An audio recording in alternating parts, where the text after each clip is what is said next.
గణతంత్ర దినోత్సవం సందర్భంగా కేంద్ర ప్రభుత్వం పద్మ పురస్కారాలను ప్రకటించిన సంగతి తెలిసిందే. ఈ నేపథ్యంలో సినీ రంగంలో విశేషమైన సేవలు అందించినందుకు గాను నందమూరి బాలకృష్ణకు కేంద్రం పద్మభూషణ్ అవార్డు ప్రకటించింది. దీంతో నందమూరి ఫ్యాన్స్ సంతోషం వ్యక్తం చేశారు. అలాగే బాలకృష్ణకు సినీ ప్రముఖులు, అభిమానులు సోషల్ మీడియా వేదికగా శుభాకాంక్షలు తెలిపారు.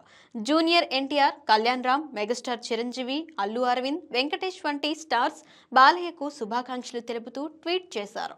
ప్రతిష్టాత్మక పద్మభూషణ్ అవార్డుకు ఎంపికైన బాలా బాబాయ్కు హృదయపూర్వక అభినందనలు. ప్రజాసేవకు, సినిమా రంగానికి మీరు చేసిన ఎనలేని సేవలకు గుర్తింపుగా దక్కిన గౌరవం అంటూ ఎన్టీఆర్ ట్వీట్ చేశారు.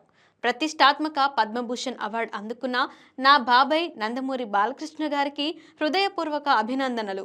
ఈ సన్మానం సినిమా ప్రపంచానికి మీరు చేసిన విశేషమైన సేవలకు మరియు సమాజానికి సేవ చేయడంలో మీ నిర్విరామ కృషికి నిజమైన గుర్తింపు అంటూ కళ్యాణ్ రామ్ ట్వీట్ చేశారు. అన్స్టాపబుల్ యాక్టర్, లీడర్, సమాజ సేవకుడు నందమూరి బాలకృష్ణ గారు పద్మభూషణ్ అవార్డుకు ఎంపికైన సందర్భంగా ఆయనకు హృదయపూర్వక అభినందనలు. దేశంలోని 3వ అత్యున్నత పౌర పురస్కారం అందుకోవడం గర్వంగా ఉంది. తెలుగు సినిమా రంగానికి, అశేషమైన అభిమాన లోకానికి నిజమైన అన్స్టాపబుల్ మూమెంట్స్ అంటూ గీత ఆర్ట్స్ ట్వీట్ చేసింది.